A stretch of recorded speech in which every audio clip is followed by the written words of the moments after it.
ng mga magsasaka sa palayan ay mga kasama na karaniwang nagulong pa ng 2.6 na hektarya. Noong 1963, kasama ang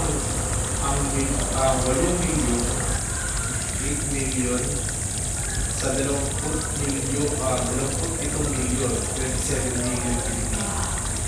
Lahat ng datos na ito ay mula sa ahensya sa estadistika ng reaksyonaryong gobyerno ay kailangan pang verifikahin sa pamamagitan ng pagsasurvey sa kanayunan. Pero, may papahiwatig na ng mga ito na napakaabang kalagayan ng malawak na mayorya ng magsasakang Pilipino. Noong 1903, tundok 8%, 0.8 lamang ng populasyon ang nagmamay-ari ng 35% o 35% na kabuuang lupang sakahan. Pagkaraan ng 50 taon, lumiit ang porsyento ng nagmamay-ari ng mas maraming lupain. Noong 1953, tundok 36%, 0.36 na lamang ang nagmamay-ari ng 41.5%, 41.5% ng kabuuang sakahan. Noong 1954, mga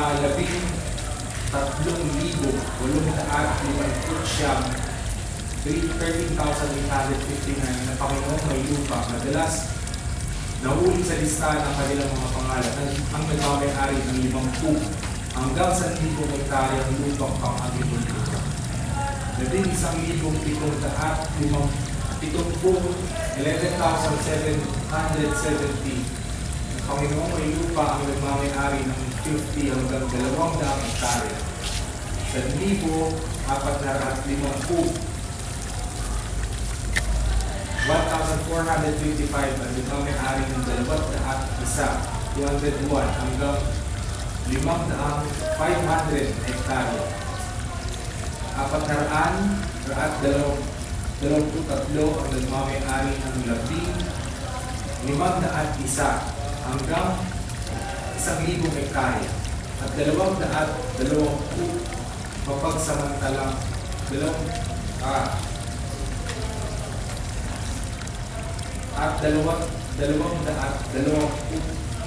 221 ang nagmamay-ari ng mahigit ng 1,000 na hektarya.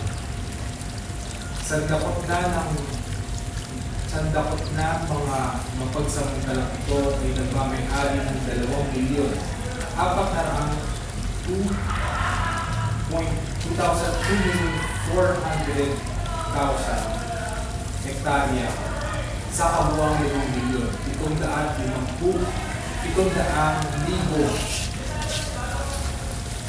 5,700,000 hektarya lupang sakahan. Ang 221, pinakamalaking Panginoong may lupa ang nagmamay-ari ng mahigit kalahating milyon, 500,000 hektarya o halos 10% ng kabuuang lupang sakahan sa Pilipinas.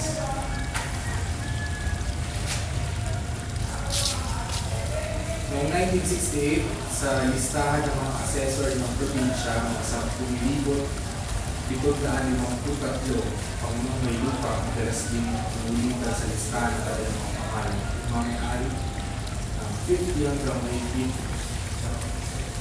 1,000 hektarya lupang agrikultura.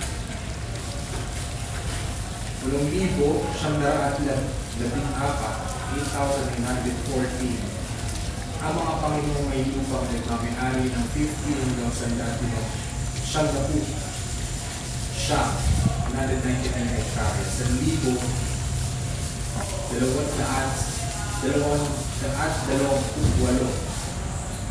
1,228 na nagmamay-ari ng 200 hanggang 419 hektarya.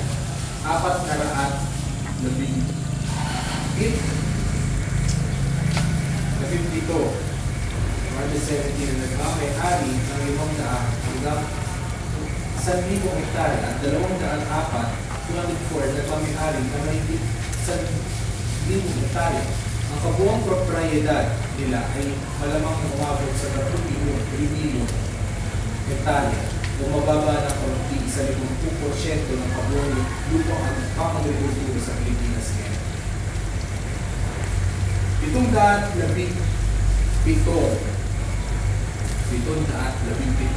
717 malalaking Panginoong may lupa ang nagmamayari ng 50 hanggang 1,000 hektarya sa ilagang Luzon. Sa Libo, 800 siya, 1,899 sa gitnang Luzon.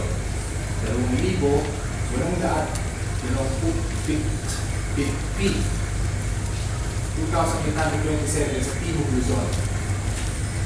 At 3,150 kaya 3,150 sa Kabisayan. 2,171 sa Mindanao. Batay pa rin sa mga datos na ito sa listahan na ginawa ng mga provincial na assessor na reactionary gobyerno. Lumalabas sa investigasyon na sa iba't ibang parte ng kalainan na may hindi nilista. Ano naman, malino na pinakikita ng lista kung gaano kalaki ang ari-arian ng malalaking Panginoong may lupa sa Pilipinas.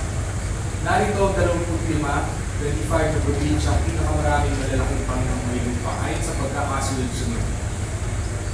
Number 1, Iloilo. Number 2, Negros Occidental. Number 3, Quezon. Number 4, Camarines Sur. Number 5, Nueva Ecija. Number 6, Cagayan. Number 7, Capiz. Number 8, Negros Oriental. Number 9, Masbate. Number 10, Pampanga. Number 11, Zamboanga del Norte. 12, Tarlac. 13, Cotabato del Norte. 14, Bulacan. 15, Mindoro Oriental. 16, Bataan. 17, Bukidnon. 18, Zambales. 19, Albay. 20, Romblon. 21, Batangas. 22, Abusan. 23, Davao del Norte. 24, Aklan. 25, Pangasinan. Sa bawat probinsya sa Pilipinas ay dumaranas ng sakit ng feudalismo at may sariling Panginoong may lupa. At kung gayoy may mga marami kang magsasaka at magagawang buti. Sa mga probinsya ang maliliit ang populasyon at teritoryo, ang malalaking Panginoong may lupa kung may-ari ng 50 hanggang o hindi pang hektarya ay 11 sa Batanes, 12 sa Camiguin, at 11 sa Surigao del Norte. Sa mga probinsyang bulubundukin, 11 ang malalaking Panginoong may lupa sa Kalinga, Apayao, 15 sa Mountain Province, 8 sa Cubao, at 7 sa Samar Esta. Maliliit na probinsya ang Romblon at Cebu, pero sa daan na isa, 161. Ang malalaking Panginoong may lupa sa Romblon at sandaan, 118 naman sa Cebu. Sa pambansang saklaw, agad na natin magbibilang sa malalaking Panginoong may lupa ang magmamayari ng 50 o higit pang hektarya. Batay sa mas masusing kaalaman sa problema sa lupa, ibig sabihin sa mga konkretong relasyon, kaugnay sa ari-ariang lupa, matutukoy natin kung sino-sino ang malaki, pangitna at maliit na mga Panginoong may lupa sa mga lugar na kulang sa 50 na hektarya at karaniwang pag-aari ng mga Panginoong may lupa. Marami-rami Panginoong may lupa at nagmamayari ng 10 hanggang 49 hektarya, 49. Hindi lamang ang laki ng ari-arian ng Panginoong may lupa ang saling sa pagtulad ng Pilipinas. Dapat tandaang mabuti sa pagsusuri ng sitwasyon sa probinsya makapal ang populasyon at mas kakampi ang lupa. probinsyang ito napakataas ng halaga ng lupa. Kaya walang kahit hindi asang may-ari ng sariling lupa ang maraming pang magsasaka at iba pang malaproletarya.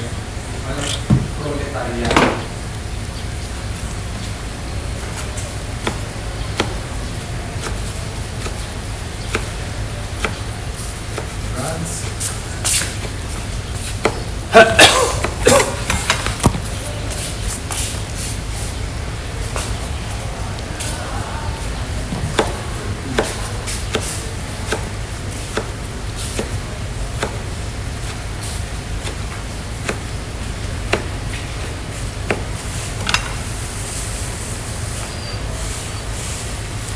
Masawal pa ang pidal at malapidal ng pagsasamantala sa mga lugar ng kaunting lupa.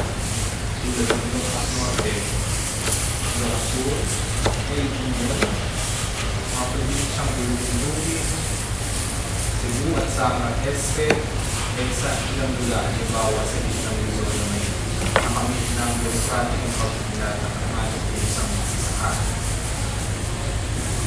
Itong nakaraang 70 taon, sa mga lugar na kaunti ang lupa,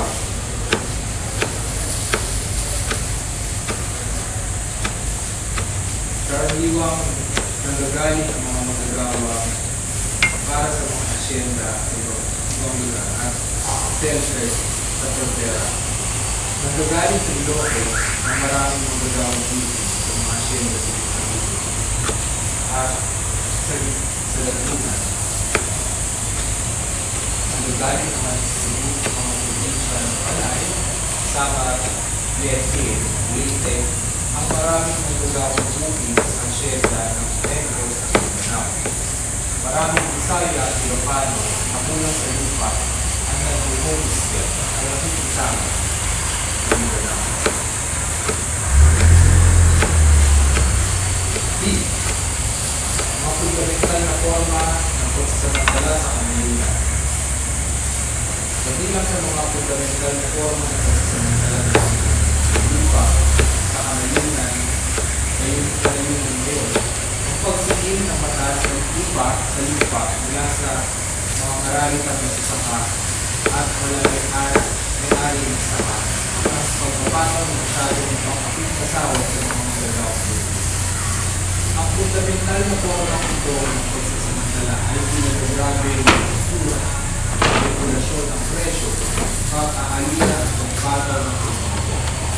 Lagi rin kaagapay ng pagsasamantalang pang-ekonomiya ang pang-aking pang-komunita. Ang konkretong panlipunang pagsisiyasat lamang ng isasagawa ng mga revolutionaryong patriot proletaryo ang makakapaglantan ng gusto sa mga kasamaan ng feudalismo at malapidalismo ng pagpapataw. Gayunman, natutukoy na natin ang ilang nagalit ng pamamalakad na pwedeng pag-ibisahan ng pag-ibig sa problema.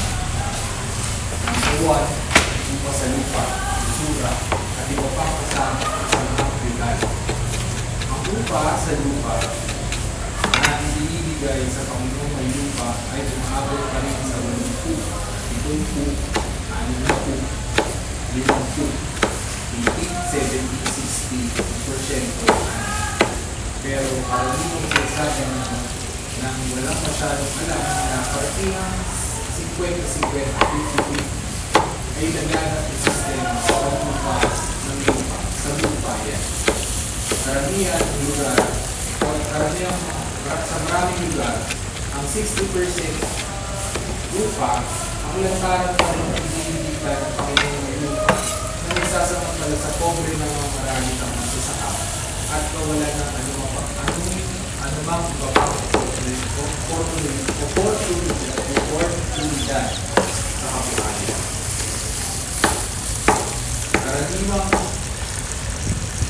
Karaniwang pinagyayabang ng Panginoong may lupa ng 50-50 ang partihan nila ng mga kasama niya. Pero ang totoo, ipinakarga niya sa kanila ang lahat ng gastos sa pagsasaka. Karaniwang na ang mga kasama na karaniwan na ang mga kasama ang mga karga sa laking parte. Mahalos lahat ng gastos sa pag-inis, pag-aararo, at pagsusuyo, pagkakanin, pag-uwi, abono, resisilyo, pag-aani at pag-iwi. Kahit pa pumarking ang 50-50 sa ganong gastos ng Panginoon lupa, hindi pa rin makasira at hindi makatalungan na hindi ko rin tayo ng talagang trabaho ng kasama at ibigay sa Panginoon lupa ang upang 50% sa anin, 50% ng anin. Isa pa, kapag sa kanya ng gaya ng bili, abono, pestisilyo, at iba pang pangangailangan, pinasusobrahan niya ang presyo ng amigo at pinababayaran sa mga kasama. At dito pa lamang ay sinisip-siplaran na niya ang mga ito sa bubo. Mataas din na sinisip niya sa paggamit ng kanyang mga hayop o kaya pinababayaran na lamang sa mga kasama ang gaso sa hayop na inumpahan sa mayaman ng kasama. Kung gagawin niya, naglimaki na limang parte sa proseso ng pagsasaka, lagi niya pinalalaki ng parte niya at pinabawasan ng parte ng mga kasama. Pwede niyang mag-isang desisyonan ang pagpapaunlad o pagpapaunlad ng lupa sa patubig o di kaya halimbawa. At pagkatapos ay sa mga kasama pinababayaran ang gasma na mag-isa niyang pinrenta ito makikita ng mas mataas na lupa sa lupa. Ino-obliga ang mga kasama na ihatin sa Panginoon ng lupa ang partida at ito iyon sa kanyang bodega ng walang fire at walang fire, wala man nilang pakain. Sa katuluhan na dati kariyan at malisan, nahanap ang mga kasama sa mga posibilidad ng gaya ng tuluyan o mga talsik, magiging magagawang huli o matandok ng espesyal na klase ng partiyan. Dapat ay 50-50 ang partiyan ng Panginoon ng lupa at ng kasama bagay sa netong alaga. Makaraan kawasan ng kuparera, apat na kultura, 40-50% na pinagyaw na asukal at pagkaraan ng kawasan ang abono, panglamas, pagkatabas at paghahatid ng asukarera. Ang Panginoon may lupa lamang ang nagkikwento sa lahat ng klase sa pagsaka at siya lamang ang nakakaalam sa dami at puresa ng asukal at tulong na nakakuha sa pagkakapyaw. Madalas ay nagsisip ang Panginoon may lupa at sinasabi niya sa kasama na pareho silang hinala samantalang ang ito ay nakatiba siya ng malaki. Usura ay sa pangunahing bigay na paraang ginagamit ng maraming Panginoon o lupa para dagdagan ng kanilang parte at magkaroon ng mas maraming lupa. Pwede silang pumayag sa anumang sistema ng partiya, pero hindi sila ng interes mula ng 10% sa 3 buwan hanggang 50% bawat buwan kapag pinaulit ang nila sa mga gasto ng saka o para sa inubuhay ng pamilya. Nakakapili ang Panginoon may lupa kung pera ang sisigilin o patubas ng parte ng ani ng kasama.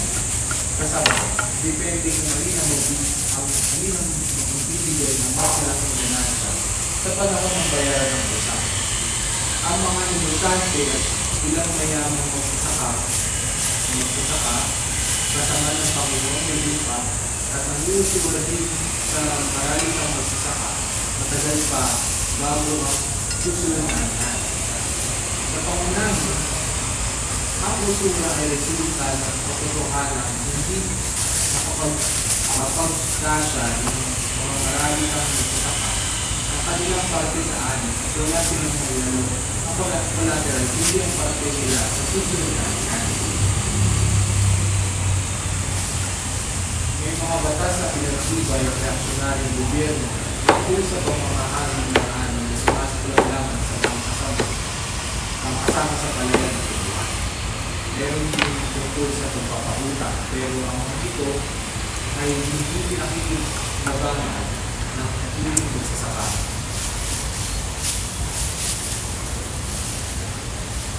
Ang nangyari sa kalsakan ay ang nangyayari sakal-sakal pa rin ng mga naguling ang nangyayari sakal-sakal pa rin naguling ng Panginoon ay lupa ang mga kasama sa pamamagitan ng tuluyan ng silay na pamamalakad. Hindi nakasulat ang mga kasunduan ng Panginoon ng lupa at kasama at pwede basta na lamang ang dapat pagbulit ng Panginoon ng lupa na kondisyon. Laging nagilibro ang mga kasama na mapatalsik na napalapit sa mga klase mas naging nasakaan. Hindi nila kayang magpasampot sa matagal na kablaan.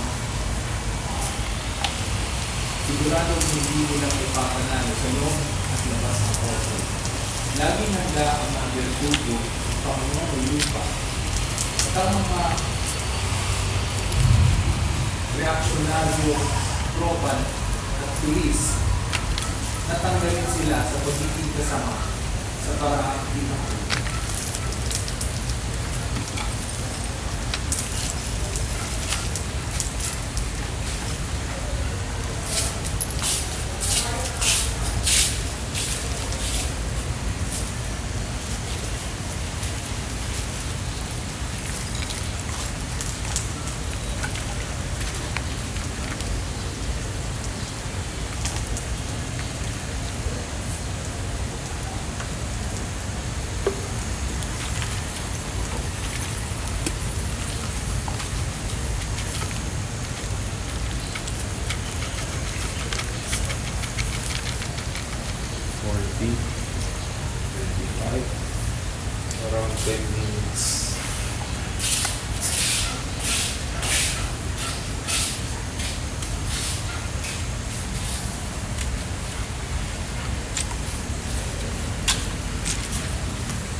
billion 27 million.